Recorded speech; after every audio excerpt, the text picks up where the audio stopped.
ചേച്ചി. ആ എന്താ പാറു? ഞങ്ങൾ സ്കൂളിൽ കലോത്സവം നടക്കുന്നുണ്ട്. ഞാൻ നിന്റെ സ്കൂളിലല്ലേ, അതും എനിക്കറിയാം. അല്ല അതിന് ഞാൻ നാടോടി നൃത്തത്തിന് പേര് കൊടുത്തു. നീയോ നാടോടി നൃത്തത്തിനോ? ആ എനിക്കെന്താ പേര് കൊടുത്തൂടെ? അല്ല നിനക്ക് എന്തെങ്കിലും കളിക്കാൻ അറിയോ? അതൊക്കെ എനിക്കറിയാം. അല്ല എന്നാ പ്രോഗ്രാം? നാളെ. നാളെയോ? ഞാൻ എന്തെങ്കിലും പഠിച്ചോ? ഇല്ല. മിസ് ഇത് ഒരു മാസം മുമ്പേ പറയുന്നുണ്ടായിരുന്നു. എന്നിട്ട് നീ എന്താ അന്ന് പേര് കൊടുക്കാഞ്ഞേ? ഞാൻ ആദ്യം ചേരാനാണ് കരുതിയേ, പിന്നെ ആ റോസ്മേരി ചേർന്നു, അപ്പൊ ഞാനും ചേർന്നു.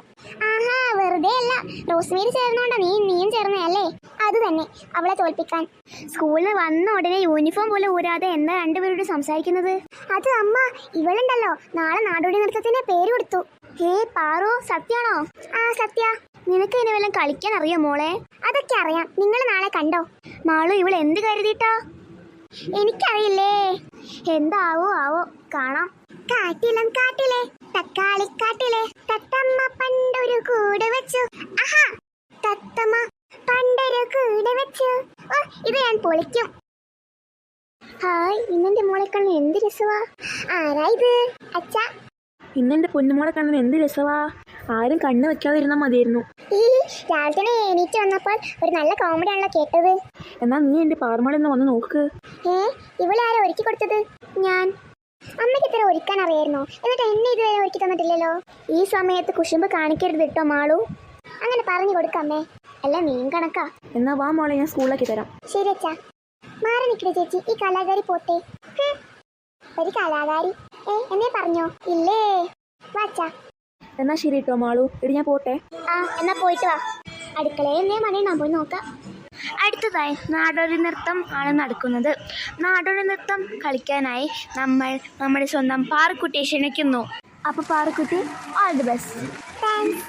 കാട്ടിലും കാട്ടിലെ തത്തമ്മ പണ്ടൊരു കൂട് വെച്ചു. അയ്യോ ഞാൻ വീണേ. അയ്യോ ഞാനിങ്ങനെ കരഞ്ഞിരുന്നിട്ട് കാര്യമില്ല, എനിക്ക് എങ്ങനെയെങ്കിലും പ്രൈസ് നേടിയേ പറ്റൂ. തത്തമ്മ പണ്ടൊരു കൂട് വെച്ചു. Thank you. നീ വന്നോ? നമുക്ക് പ്രൈസ് കിട്ടുമോ? എന്താ മോളെ നീ കരയുന്നത്? അമ്മേ എനിക്ക് എന്തായാലും പ്രൈസ് കിട്ടില്ല അമ്മേ. അതെ അതിനെന്താ ഇപ്പൊ മോളെ, മോളെന്തായാലും ചേർന്നില്ലേ, അത് തന്നെ ഒരു വലിയ കാര്യമല്ലേ. ഞാൻ എത്ര കഷ്ടപ്പെട്ടാണ് ഡാൻസ് പഠിച്ചെന്നറിയോ? അത് അമ്മയ്ക്കറിയാം. അത് എന്തുകൊണ്ടാണ് മോക്ക് തോന്നിയത് മോക്ക് എന്തായാലും പ്രൈസ് കിട്ടില്ലാന്ന്? ഞാൻ സ്റ്റേജ് കളിക്കുമ്പോണ്ടല്ലോ ഞാൻ വീണ് പോയി. ആണോ? സാരില്ല, നമുക്ക് അടുത്ത തവണ നോക്കാം. മോളെ പോയി കുളിക്കേ, ഞാൻ ചായ എടുത്ത് വെക്കാം. പാറു, ഇന്നല്ലേ നമ്മളെ റിസൾട്ട് അറിയുന്നേ നാടോടി നൃത്തത്തിന്റെ? അതെ അമ്മേ, എനിക്ക് എന്തായാലും കിട്ടിയല്ലോ കേട്ടോ. അതൊന്നും കുഴപ്പമില്ല, അമ്മയ്ക്ക് എന്തായാലും സന്തോഷമായി, മോള് പങ്കെടുത്തല്ലോ. എന്നാ നമുക്ക് പോയാലോ ചേച്ചി? പോവാം. പാറു വാടി, ആദ്യം വരണു. പാവം പാറു, അവൾക്ക് പ്രൈസ് കിട്ടില്ലെങ്കിൽ അവള് പങ്കെടുത്തല്ലോ. എന്താ? അല്ല ചേച്ചി എവിടെ?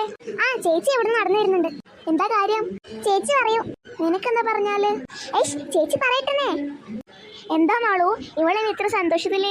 അതൊക്കെ ഉണ്ട്. നിങ്ങൾ ആരും എന്തെങ്കിലും പറയോ? എനിക്കൊന്നും മനസ്സിലാവുന്നില്ല. ഇന്നേതാ ദിവസം? ഇന്ന് തിങ്കളാഴ്ച. അതല്ല, ഇന്ന് നിങ്ങൾ പ്രത്യേകതയുണ്ടോ? ഇന്നലെ നീ കളിച്ച നാടൻ നൃത്തത്തിന്റെ റിസൾട്ട് അറിയുന്നത്. നിനക്കെന്തേ പ്രൈസ് കിട്ടിയോ? കിട്ടി. അതോ തേർഡോ സെക്കൻഡോ ഒന്നുമല്ല, ഫസ്റ്റ് പ്രൈസ് തന്നെ. പാറു, നീയല്ലേ പറഞ്ഞത് നീ വീണ് പോയി, അതുകൊണ്ട് എനിക്ക് എന്തായാലും കിട്ടൂലെന്ന്? വീണ് പോയി, പക്ഷെ തിരിച്ചെന്നിട്ട് ഡാൻസ് കളിച്ചിട്ടുണ്ടായിരുന്നു. അതുകൊണ്ട് പ്രിൻസിപ്പൽ ഇവൾക്ക് തന്നെ പ്രൈസ് കൊടുത്തു. വീണതുകൊണ്ട് പ്രൈസ് കൊടുത്തോ? അല്ല അമ്മ, എല്ലാ കുട്ടികളും വീണ് പോയാൽ പിന്നെ കരഞ്ഞ് അവിടെ തന്നെ നിൽക്കും. പക്ഷെ ഇവളാണെങ്കിൽ കരഞ്ഞ് എണീറ്റ് വന്ന് പിന്നും ഡാൻസ് കളിച്ചു. അതുകൊണ്ട് എനിക്ക് ഫസ്റ്റ് പ്രൈസ് തന്നെ കിട്ടി. ആണോ? നാളെ അസംബ്ലിക്ക് മെഡലും സർട്ടിഫിക്കറ്റും ട്രോഫിയും ഒക്കെ വിതരണം ചെയ്യും പറഞ്ഞു. എന്റെ മോളെ, എനിക്ക് വളരെ സന്തോഷമായി. നീ ഇങ്ങോട്ട് വാ. ഉമ്മ. എന്നാ ഞാനും വരും, എനിക്ക് ഉമ്മതാ. വാ.